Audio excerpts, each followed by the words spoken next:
ರಾಜದಾರಿ TV, ಅಡೆತಡೆ ಇಲ್ಲದ ಪ್ರಜಾದಾರಿ. ನಮಸ್ಕಾರ ವೀಕ್ಷಕರೇ, ತಮಗೆಲ್ಲರಿಗೂ ರಾಜದಾರಿ ಟಿವಿಗೆ ಸ್ವಾಗತ ಸುಸ್ವಾಗತ. ನಾನು ನಿಮ್ಮ ಚಿಕ್ಕಣ್ಣ ರಮೇಶ್ ಮಾತಾಡ್ತಾ ಇರೋದು. ವೀಕ್ಷಕರೇ, ಈ ವರ್ಷದ ಯುಗಾದಿ ಹಬ್ಬದ ವಿಶೇಷ ಮತ್ತು ಯಾವ ರಾಶಿಗಳಿಗೆ ಈ ವರ್ಷದ ಯುಗಾದಿ ಹಬ್ಬದ ಒಂದು ಶುಭ ಮತ್ತು ಅಶುಭ ಫಲಗಳನ್ನು ಯಾವ ರೀತಿ ಇರುತ್ತದೆ ಎಂಬುದಾಗಿ ನಾನು ತಿಳಿಸ್ಕೊಡ್ತೇನೆ. ಪ್ರಥಮವಾಗಿ ಎಲ್ಲರಿಗೂ ಕೂಡ ಸಮಸ್ತ ಕರ್ನಾಟಕದ ಜನತೆಗೆ ಮತ್ತು ರಾಜದಾರಿ ಟಿವಿಯ ವೀಕ್ಷಕರಿಗೆ ಪ್ರಪ್ರಥಮವಾಗಿ ಯುಗಾದಿ ಹಬ್ಬದ ಶುಭಾಶಯಗಳನ್ನು ತಿಳಿಸ್ತಾ, ತಮಗೆಲ್ಲರಿಗೂ ಕೂಡ ಭಗವಂತನು ಆಯುರ ಆರೋಗ್ಯ ಐಶ್ವರ್ಯ ಭಾಗ್ಯಗಳನ್ನು ಕೊಟ್ಟು ಕಾಪಾಡಲಿ ಅಂತ ನಾನು ದೇವರಲ್ಲಿ ಪ್ರಾರ್ಥನೆ ಮಾಡ್ಕೊಳ್ತೇನೆ. ಮುಖ್ಯವಾಗಿ ಈ ಯುಗಾದಿ ಇದೇ ತಿಂಗಳ ಅಂದರೆ ಮಾರ್ಚ್ ತಿಂಗಳ 30ನೇ ದಿನಾಂಕದಂದು ಪ್ರಾರಂಭವಾಗ್ತಾ ಇದೆ. ಸಾಮಾನ್ಯವಾಗಿ ನಾವು ಯುಗಾದಿ ಹಬ್ಬ ಅಂದಾಗ ಹಲವಾರು ವಿವಿಧ ರೀತಿಯಾದಂತಹ ಭಾರತ ದೇಶದ ಭಾಗಗಳಲ್ಲಿ ವಿವಿಧ ರೀತಿಯಾಗಿ ಈ ಹಬ್ಬವನ್ನು ಆಚರಣೆ ಮಾಡ್ತಾರೆ.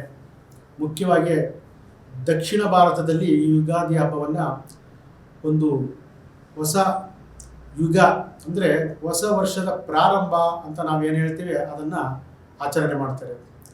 ಇನ್ನು ಮುಖ್ಯವಾಗಿ ತಮಿಳುನಾಡಿನ ಕಡೆ ಅವರು ಯುಗಾದಿಯನ್ನು ಸೂರ್ಯನ ಆಧಾರದ ಮೇಲೆ ಒಂದು ಯುಗಾದಿ ಹಬ್ಬವನ್ನು ಆಚರಣೆ ಮಾಡ್ತಾರೆ. ಆದರೆ ಇವತ್ತಿನ ಒಂದು 30ನೇ ದಿನಾಂಕದಲ್ಲಿ ಏನು ಬರ್ತಾ ಇದೆ ಅದು ಚಾಂದ್ರಮಾನ ಯುಗಾದಿ, ಚಂದ್ರನ ಆಧಾರದ ಮೇಲೆ ನಾವು ಯುಗಾದಿ ಹಬ್ಬವನ್ನು ನಿರ್ಣಯ ಮಾಡಿ ನಾವು ಆಚರಣೆ ಮಾಡೋದು ಸಹಜವಾಗಿ ಎಲ್ಲರಿಗೂ ಕೂಡ ಗೊತ್ತೇ ಇದೆ. ಈ ಯುಗಾದಿ ಹಬ್ಬದಲ್ಲಿ ಯಾವ ರಾಶಿಗಳಿಗೆ ಯಾವ ರೀತಿಯಾದಂಥ ಶುಭ ಫಲಗಳು ಮತ್ತು ಅಶುಭ ಫಲಗಳನ್ನು ನಾವು ನೋಡಿದಾಗ ಈ ಯುಗಾದಿ ಹಬ್ಬದ ಒಂದು ಪ್ರಾರಂಭದ ಗ್ರಹಗತಿಗಳನ್ನು ನಾವು ಗಮನಿಸಿದಾಗ ಕೆಲವು ರಾಶಿಗಳಿಗೆ ಶುಭ ಫಲಗಳು ಮತ್ತು ಕೆಲವು ರಾಶಿಗಳಿಗೆ ಅಶುಭ ಫಲಗಳನ್ನು ಕೂಡ ನಾವು ನೋಡ್ಬೋದು. ಈ ಯುಗಾದಿ ಹಬ್ಬದ ಒಂದು ವೈಶಿಷ್ಟ್ಯತೆ ಏನಪ್ಪ ಅಂತಂದರೆ, ಯುಗಾದಿ ಹಬ್ಬದ ಪ್ರಾರಂಭದ ಒಂದು ದಿನ ಮೊದಲೇ ಅಂದರೆ 29ನೇ ತಾರೀಕು ಶನಿಗ್ರಹ ತನ್ನ ಪಥವನ್ನು ಬದಲಿಸಿ ಕುಂಭರಾಶಿಯಿಂದ ಮೀನರಾಶಿಗೆ ಪ್ರವೇಶ ಮಾಡ್ತಾ ಇದೆ. ಇದು ಕೂಡ ಒಂದು ರಾಶಿಗಳ ಮೇಲೆ ಅಂದರೆ ಈ 12 ರಾಶಿಗಳೇನಿದೆ ಮೇಷದಿಂದ ಮೀನದವರೆಗೆ ಈ ರಾಶಿಗಳ ಮೇಲೆ ಕೆಲವೊಂದು ಪರಿಣಾಮಗಳು ಅಂದರೆ ಅದು ಒಳ್ಳೆಯದು ಆಗಿರ್ಬೋದು ಮತ್ತು ಕೆಟ್ಟ ಪರಿಣಾಮಗಳನ್ನು ಕೂಡ ನಾವು ನೋಡ್ಬೋದು. ಈ ಎಲ್ಲ ವಿಚಾರಗಳನ್ನು ಕೂಡ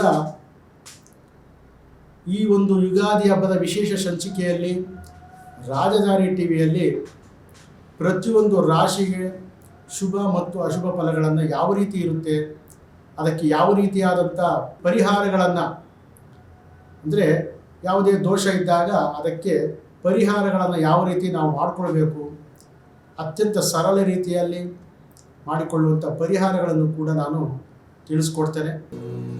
ಇನ್ನು ಮುಂದಿನ ಲಗ್ನ ಮತ್ತು ರಾಶಿ ಕುಂಭಲಗ್ನ ಮತ್ತು ಕುಂಭರಾಶಿ ನೋಡಿ. ಇಲ್ಲೂ ಕೂಡ ರಾಶ್ಯಾಧಿಪತಿ 1, 2 ಮತ್ತು 12ನೇ ಮನೆಯನ್ನು ಸೂಚಿಸುವುದರಿಂದ ಈ ಹಣಕಾಸಿನ ವ್ಯವಹಾರದಲ್ಲಿ ಬಹಳ ಎಚ್ಚರಿಕೆಯನ್ನು ವಹಿಸಬೇಕು. ಈ ವರ್ಷ ನಿಮಗೆ ಖಂಡಿತವಾಗೂ ಕೂಡ ಹಣಕಾಸಿನ ಒಂದು ಅಭಾವ ಉಂಟಾಗುತ್ತೆ ಅಂತ ಹೇಳ್ಬೋದು. ಯಾವುದಾದ್ರೂ ನೀವು ವ್ಯವಹಾರ ಇರ್ಬೋದು, ಚೀಟಿ ವ್ಯವಹಾರ ಅಥವಾ ಶೇರ್ ಮಾರ್ಕೆಟ್ ವ್ಯವಹಾರದಲ್ಲಿದ್ದರೆ ಬಹಳ ಎಚ್ಚರಿಕೆಯಲ್ಲಿ ಲಾಸ್ ಆಗುವಂಥ ವ್ಯಯವಾಗುವಂಥ ಒಂದು ಸಂದರ್ಭ. ಇದಕ್ಕೆ ಮುಖ್ಯ ಕಾರಣ 2ನೇ ಮನೆಯಲ್ಲಿ ಸ್ಥಿತರಾಗಿರತಕ್ಕಂಥ 6 ಗ್ರಹಗಳ ಯುತಿ. ಇಲ್ಲಿ ಮುಖ್ಯವಾಗಿ ನಿಮಗೆ ದಿಢೀರಂತ ಲಾಭವೂ ಆಗ್ಬೋದು ಮತ್ತು ದಿಢೀರಂತ ನಷ್ಟವನ್ನು ಕೂಡ ಹೊಂದುವಂತಹ ಒಂದು ಸಂದರ್ಭ ಇದು. ಈ ಕಾರಣದಿಂದ ಬಹಳ ಎಚ್ಚರಿಕೆಯನ್ನು ವಹಿಸಬೇಕು. ಕುಟುಂಬದಲ್ಲಿ ಅಶಾಂತಿ, ದಾಂಪತ್ಯ ಸಮಸ್ಯೆ, ತಂದೆ ತಾಯಿಯರ ವಿರೋಧ, ತಂದೆ ತಾಯಿನ ಏನಾದರೂ ಸಲಹೆಯನ್ನು ಕೊಟ್ಟಾಗ ಅದರ ಬಗ್ಗೆ ಗಮನವನ್ನು ಕೊಡಿ, ತಿರಸ್ಕಾರದಿಂದ ನೋಡಬೇಡಿ ಅಂತ ನಾನು ತಿಳಿಸ್ಕೊಡ್ತೇನೆ. ವಿಶೇಷವಾಗಿ ಯಾವುದೇ ವ್ಯವಹಾರವನ್ನು ಮಾಡಬೇಕಾದರೂ ಕೂಡ ನಿಧಾನವಾಗಿ ಯೋಚಿಸಿ ಒಳ್ಳೆಯ ಅನುಭವಸ್ಥರ ಸಲಹೆಯನ್ನು ಪಡ್ಕೊಳ್ಳಿ. ಏಕೆಂದರೆ 2ನೇ ಮನೆಯಲ್ಲಿ 6 ಗ್ರಹಗಳ ಸ್ಥಿತಿ ಇದ್ದಾಗ ಅನಿರೀಕ್ಷಿತ ಲಾಭ ಆಗುತ್ತೆ ಅಂತ ಯಾರೋ ನಿಮಗೆ ಆಸೆ ಹುಟ್ಟಿಸ್ತಾರೆ, ನಂತರ ಅದರಿಂದ ನಷ್ಟವನ್ನು ಅನುಭವಿಸ್ತೀರ. ಇದಕ್ಕೆ ಅತ್ಯಂತ ಸರಳವಾದಂಥ ಒಂದು ಪರಿಹಾರ ಅಂದರೆ ನಿಮ್ಮ ಐಡಿಯಾಲಜಿ ಇರಲಿ, ಬೇರೆಯವರ ದುಡ್ಡಿರಲಿ. ಅಂದರೆ ಬಂಡವಾಳ ಬೇರೆಯವ್ರದ್ದು, ನಿಮ್ಮ ಐಡಿಯಾ. ಈ ರೀತಿ ಮಾಡೋದ್ರಿಂದ ಅದು ಕೂಡ ನಿಮ್ಮನ್ನು ರಕ್ಷಣೆ ಮಾಡುತ್ತೆ, ನಿಮ್ಮ ಹಣವನ್ನು ರಕ್ಷಿಸುತ್ತೆ ಅಂತ ಹೇಳ್ಬೋದು. ಯಾವುದಾದರೂ ತೀರ್ಥಕ್ಷೇತ್ರಗಳಿಗೆ ಹೋಗಿ ಅಲ್ಲಿ ತೀರ್ಥ ಸ್ನಾನವನ್ನು ಮಾಡಿ, ಶಿವನ ಆರಾಧನೆ, ಕುಲದೇವರ ಆರಾಧನೆ, ಶನಿವಾರದ ದಿವಸ ಕೋತಿಗಳಿಗೆ ಆಹಾರವನ್ನು ಹಾಕುವುದು, ಅದೇ ರೀತಿ ಪ್ರತಿನಿತ್ಯ ಹನುಮಾನ್ ಚಾಲೀಸವನ್ನು ಪಾರಾಯಣವನ್ನು ಮಾಡಿ, ಖಂಡಿತವಾಗಲೂ ಕೂಡ ನಿಮ್ಮ ಒಂದು ಕಷ್ಟ ಮತ್ತು ನಷ್ಟ ಪರಿಹಾರ ಆಗುತ್ತೆ ಅಂತ ನಾನು ತಿಳಿಸ್ಕೊಡ್ತೀನಿ.